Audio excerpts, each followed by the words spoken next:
Hello, fellow educators. Welcome to the Classroom Behaviour Solutions podcast, the podcast that gives you weekly, scientifically grounded and evidence-based solutions to your behaviour dilemmas, providing a blueprint to developing flexible behaviour solutions that really work for your individual pupils, classes, or even whole school environments.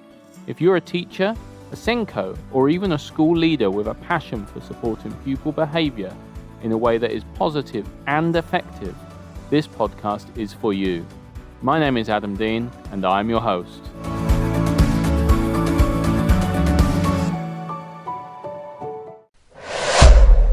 Hi everyone, welcome to this week's episode of Classroom Behaviour Solutions with me, Adam Dean. Quick reminder that if you've got any questions or any topics that you'd really like me to cover in a future episode, you can write to me at classroombehaviorsolutions@gmail.com, and I will attempt to either answer your email or answer your email and address it in a later episode. So please do get in touch. This week we're going to do a quick episode on a particular behaviour support system called the Secret Student.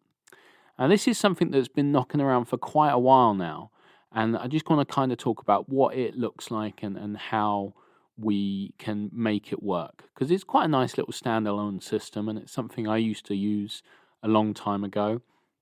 So the premise of the Secret Student system is that you have all the names in a hat or on a lolly stick or whatever you choose, and you pull them out, but you don't tell the class who the pupil is, and you say to them, right, if this secret student does this, then this. So it's essentially a classroom behaviour contract, a whole class behaviour contract. But for a specific rule, I would only ever set a specific rule, like one. And the thing is, only one pupil needs to do it. And if they do it, then everybody accesses that reinforcement.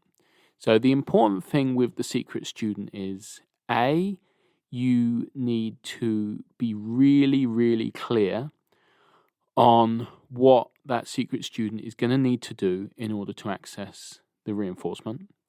As with everything, you need to be really, really clear that whatever the reinforcement is that they're going to access, that it's something that everybody is going to get on board with. And actually, if you're in a primary school, this is easier, I think, but it's worth having a choice, or maybe 5 choices, outside football time, board games, chill time, reading a book, etc., something along those lines.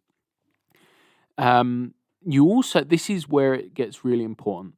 So what's going to happen is you're going to pick this name out of a hat. You're going to perhaps show it to your teaching assistant, or you're just going to look at it yourself. And you say to the class, right, I've picked this name out of a hat. If this person manages to do these things, then everybody's going to get this reward or this choice of rewards. Fantastic. And if they don't, then you won't. But this is what's really, really important. You're not going to announce the name of the person. You might tell that person privately at another time, but you might not.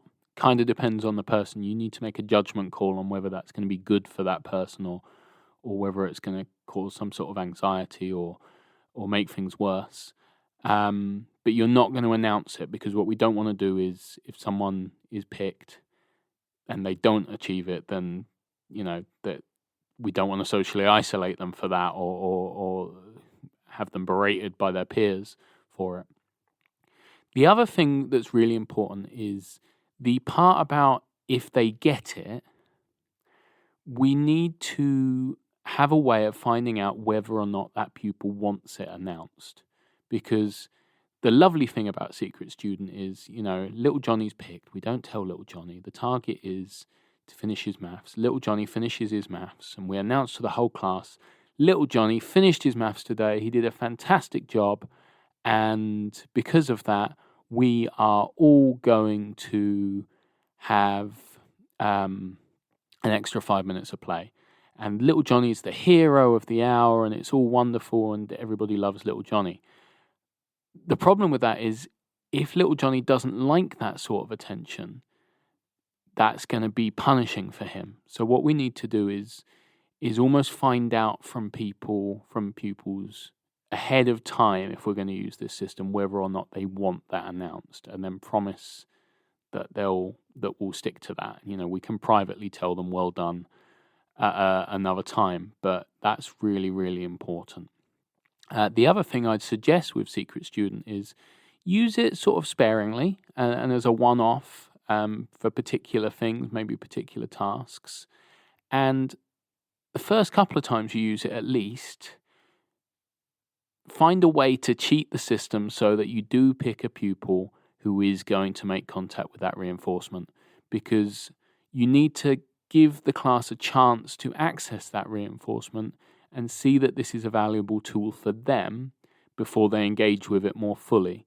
So choose someone if it's sit quietly, then choose a pupil that is going to sit quietly by their very nature and will definitely achieve, so that people can see that this works. And then further down the road, then you can be actually random. Okay, right. That was a short episode this week on the Secret Student. I hope you found it useful. If you've got any questions, don't forget you can email me at classroombehaviorsolutions@gmail.com. Thanks, everyone. Bye-bye.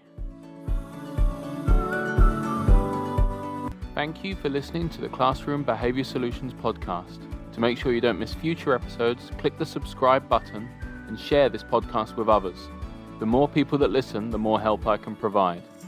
To learn more and to find our social media pages, visit www.classroombehaviorsolutions.com.